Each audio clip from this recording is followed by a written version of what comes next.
Hello guys, मेरा नाम दीपांकर और आप सभी का स्वागत है मेरे channel international business tips and tricks में, जहां पे हम डिस्कस करते हैं इंटरनेशनल बिजनेस के बारे में और अदर बिजनेसेस के बारे में भी, जिसमें मैं आपको देता हूं कुछ टिप्स और कुछ प्रो टिप्स और tricks.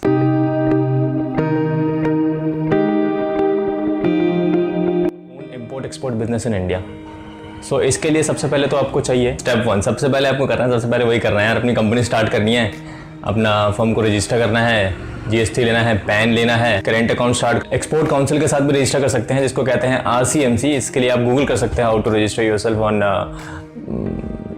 Export promotion council for RCMC. और आप चाहे तो एमएसएमई के साथ भी रजिस्टर कर सकते हो। उसमें आपको एक्सपोर्ट के टाइम पे काफ़ी सारे बेनिफिट्स मिलते हैं जो एमएसएमई के थ्रू मिलते हैं। ये मेरा ये सजेशन रहेगा, अगर आप इम्पोर्ट एक्सपोर्ट का बिजनेस, ओवरसीज में कोई भी बिजनेस स्टार्ट करते हैं तो you should start your company as a private limited company rather than partnership company और सोल प्रोप्राइटरशिप। थोड़ा ट्रस्ट इशू रहता है ऊपर जब आप ओवरसीज़ के साथ डील करते हैं ना, तो प्राइवेट लिमिटेड कंपनी और जो लिमिटेड कंपनीज होती हैं उनको ज़्यादा वो प्रेफर करते हैं rather than सोल प्रोप्राइटरशिप और जो पार्टनरशिप फर्म्स होती हैं। आपने कंपनी भी स्टार्ट कर ली, रजिस्टर भी कर लिया, पैन ले लिया, जीएसटी ले लिया, आपने करंट अकाउंट भी खोल लिया, एमएसएमई में रजिस्टर कर लिया, एक्सपोर्ट प्रमोशन काउंसिल में रजिस्टर कर लिया। अब या तो आप सामान अपना प्रोडक्ट ओवरसीज़ में बेचेंगे या तो आप ओवरसीज़ से खरीदेंगे।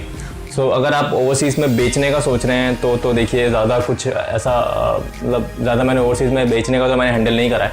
हाँ, अगर आप इंपोर्ट करना चाह रहे हैं, प्रोक्योर करना चाह रहे हैं तो अलीबाबा सबसे बेस्ट है। अलीबाबा है और एक globalsources.com करके है, हाँ globalsources.com करके, जहाँ पे आप आपको इंटरनेशनल सप्लायर्स मिल जाएंगे। बट मेरा प्रेफरेंस तो मोस्टली अलीबाबा ही रहता है, जहाँ से मैंने खुद बहुत सारे अपने क्लाइंट्स के लिए वो करा है, सोर्सिंग करी है। वैसे हमारा खुद का बंदा चाइना में है तो मेरे लिए ईजी हो जाता है, बट अलीबाबा से मैंने बहुत सारा सोर्सिंग वगैरह किया है, वहाँ पे इजी होता है बहुत सारे। अगर आप चाहते हैं ना, जस्ट आप कमेंट कर देना अगर आप चाहते हैं कि if you want me to make a separate video complete full tutorial on how to procure items from Alibaba, तो मैं वो भी कर सकता हूँ, क्योंकि मेरा अलीबाबा के साथ बहुत अच्छा एक्सपीरियंस है। मेरे इतने मेल से अलीबाबा के मैं बता नहीं सकता, मैंने बहुत सारे प्रोडक्ट प्रोक्योर कराए वहाँ से।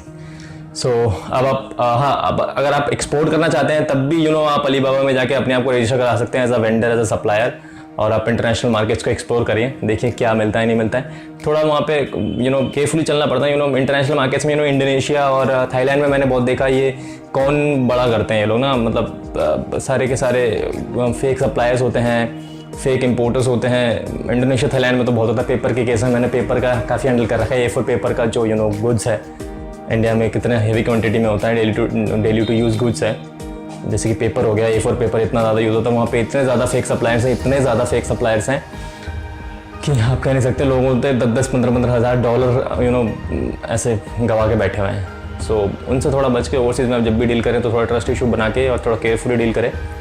और बाकी ठीक है, अब तो मिल ही जाएगा आपको। अलीबाबा में कोई दिक्कत नहीं है, अली पे वगैरह यूज़ कर सकते हैं आप, तो वो थोड़ा सिक्योर रहता है। अली पे में अलीबाबा को आप इन्वॉल्व कर लीजिए अपने ट्रांजेक्शन में, डायरेक्ट वो मत करिए।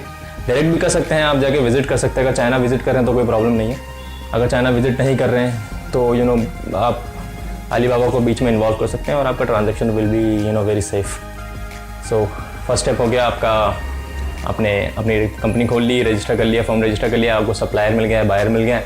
अब आपको उसको लेके आना है इंडिया में। अब बात आती है इंपोर्ट करने की या एक्सपोर्ट करने की। इंपोर्ट के टाइम में देखिए सबसे मेन इंपॉर्टेंट होता है टर्म्स ऑफ इनवॉइस, इनको टर्म्स जो मर्जी कह लीजिए आप। कोई टर्म्स ऑफ इनवॉइस कहता है, कोई इनको टर्म्स कहता है, कोई पेमेंट टर्म्स कहता है।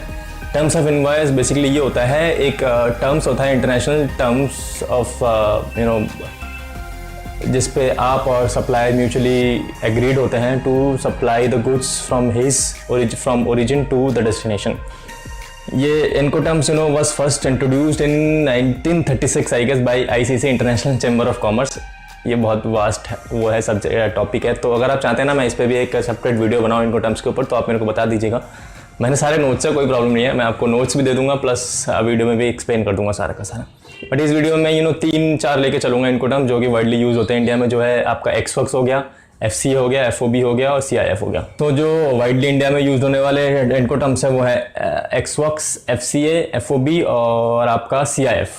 तो इन चारों के बारे में इस वीडियो में डिस्कस करेंगे। सबसे पहला हम करते हैं एक्सवर्क्स। एक्सवर्क्स होता है जिसमें कि सप्लायर की लाइबिलिटी तभी खत्म हो जाती है जब वो गुड्स मैन्युफैक्चर करके आपके एजेंट को वहाँ पे फैक्ट्री के बाहर हैंडओवर कर देता है। एक्चुअली जो ये टर्म्स ऑफ इनवॉइस है ये सारा इट डिस्क्राइब्स सप्लायर का लाइबिलिटी कहाँ तक है, सप्लायर की और आपकी लाइबिलिटी कहाँ से कहाँ ट्रांसफ़र हो रही है।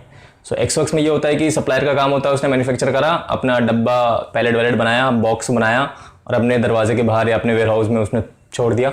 आपका एजेंट जाएगा वहाँ से पिक करेगा और वहाँ से आपकी लाइबिलिटी शुरू हो जाएगी और उसकी लाइबिलिटी ख़त्म हो जाएगी सप्लायर की। अब आपका एजेंट वहाँ से उसके दरवाजे से पिक करेगा, इसको वेयर हाउस से पिक करेगा, उसको ट्रांसपोर्टेशन के थ्रू सी पोर्ट तक लेके जाएगा। सी पोर्ट में जाके वहाँ पे वो उसको फिर वेसल में ट्रांसफ़र करेगा, वेसल उसको सी फ्रेट मतलब बाई सी इंडिया में लेके आएगी, इंडिया में आपके मुंबई लेके आएगी या गुजरात लेके आएगी। तो यह सारा इन्वॉल्वमेंट आपका रहता है, सारा रिस्क आपका रहता है। इन ट्रांजिट में कोई भी गुड्स को कोई भी नुकसान होता है, शिप डूब जाती है, कंटेनर पलट जाते हैं, तो उसमें सप्लायर का कोई रिस्क नहीं है, सारा का सारा रिस्क आपका है। तो एक्सवर्क्स में सप्लायर की लाइबिलिटी बहुत पहले ख़त्म हो जाती है जब वो गुड मैन्युफैक्चर करके आपके एजेंट को ओवरसीज़ में हैंड ओवर कर देता है अपने वेयर हाउस के बाहर या अपने फैक्ट्री के बाहर।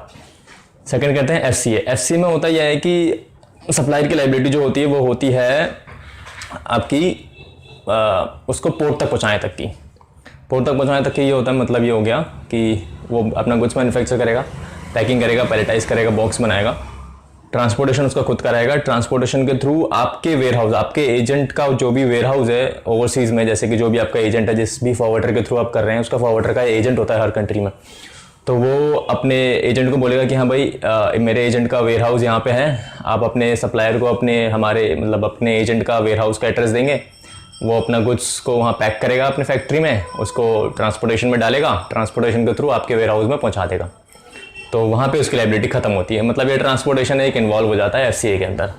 और बाकी उसके बाद सेम प्रोसेस वही दोबारा ओवरसीज़ में आपका कस्टम क्लियरेंस होगा FCA में, उसका भी आपको बेयर करना पड़ेगा, फिर सी फ्रेट भी आपको बेयर करना पड़ेगा, और यहाँ पे जो डेस्टिनेशन में आने के बाद जो कस्टम क्लियरेंस वगैरह वो तो है ही है।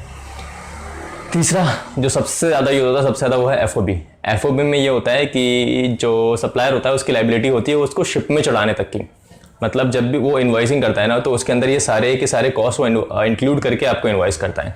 इसके अंदर आपको होता है गुड्स का जो कॉस्ट होता है वो आपका पैकिंग का कॉस्ट, आपका ट्रांसपोर्टेशन का कॉस्ट फ्रॉम सप्लायर्स फैक्ट्री और warehouse to sea port, then वहाँ पे कस्टम क्लियरेंस, उसके अपना खुद का एजेंट होता है वहाँ पे।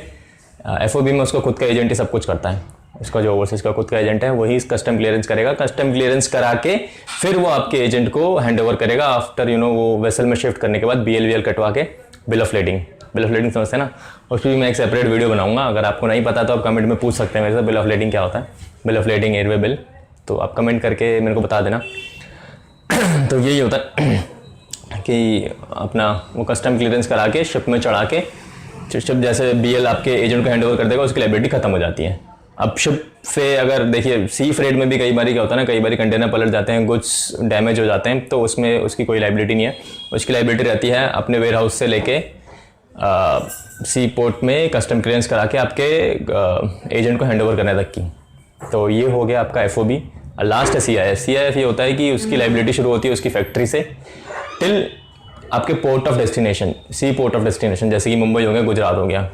तो उसमें उसका क्या क्या इंक्लूड होता है, उसमें उसका इंक्लूड होता है from manufacturing to transportation from his warehouse to sea port में कस्टम क्लियरेंस उसके खुद के एजेंट के थ्रू, कस्टम क्लियरेंस कराने के बाद BL कटवाना, BL फी वगैरह सब कुछ पे करना, फिर शिप में लोड करना, सी फ्रेट भी उसका देना, सी फ्रेट भी वो अपने गुड्स के कॉस्टिंग में इंक्लूड कर देगा, और आपके यहाँ डेस्टिनेशन पहुँचने तक का। अब आपका क्या खर्चा है, इंपोर्टर का खर्चा रहता है बस यहाँ पे डेस्टिनेशन में पहुँचने के बाद अपने कस्टम क्लियरेंस कराने का। अगर उसने अपना खुद का कोई फॉरवर्डर कर रखा है तो DOFO कर लेगा, नहीं तो आपका कस्टम हाउस एजेंट ही सारा कर लेता है CIF में तो जनरली। तो ये 4 टर्म्स जो है टर्म्स ऑफ इनवॉइस, इनको टर्म्स इंडिया में सबसे ज़्यादा यूज़ होते हैं, which is ex works, FCA, FOB, CIF। Manufacturers mostly CIF पे काम करते हैं और FOB पे काम करते हैं। FCA पे ज़्यादातर ट्रेडर्स और छोटे मोटे इंपोर्टर्स जो नए नए होते हैं इंपोर्टर्स, वो करते हैं एक्सवर्क्स पे और FCA पे। सो ये चारों टर्म्स का भी हो गया। अब आपको आपने अपनी कंपनी खोल ली, आपको बायर मिल गया या सप्लायर मिल गया, आपने टर्म्स ऑफ इनवॉइस भी कर लिया उसके साथ म्यूचुअली, आपके गुड्स भी शिफ्ट हो गए, गुड्स उसने शिप भी कर दिया, पैकिंग हो गई, शिप कर दिया, सब कुछ हो गया। आप यहाँ पे आपके डेस्टिनेशन में पहुँच गए, कंग्रेचुलेशंस, आपने अपना पहला इंटरनेशनल ट्रांजेक्शन कंप्लीट कर लिया and you are all set to conquer the this domestic market.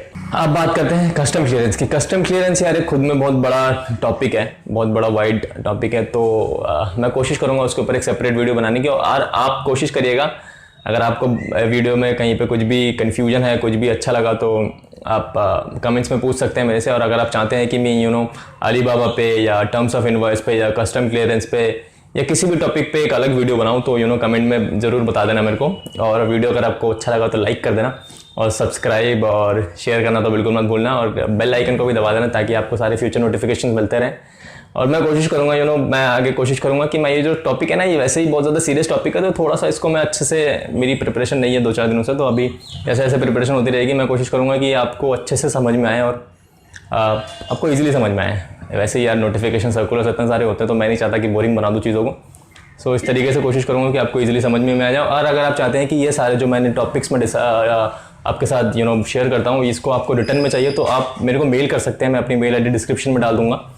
उस मेल पे एक सब्जेक्ट लिख के दूंगा, वो पर्टिकुलर सब्जेक्ट आप मेल पे लिख के मेरे को मेल करेंगे तो मैं एग्जैक्टली जो मैंने बोला है वो सारा मेरे पे रिटर्न में है प्रॉपर वे में, तो वो मैं आपको मेल कर दिया करूँगा, या ऑटो रिप्लाई में कुछ भी देख लूँगा मैं कैसे मेलचिम के थ्रू कुछ कर दूंगा मैं उसमें। तो thanks for watching, and please do not forget to subscribe and hit that bell icon and like the video also. Thank you. This is Dipankar, and you just watched my video on international tips and tricks. Thank you so much. एक pro tip, sorry pro tip जो अब तक यहाँ video में है उसके लिए एक प्रो टिप तो मैं देना ही भूल गया।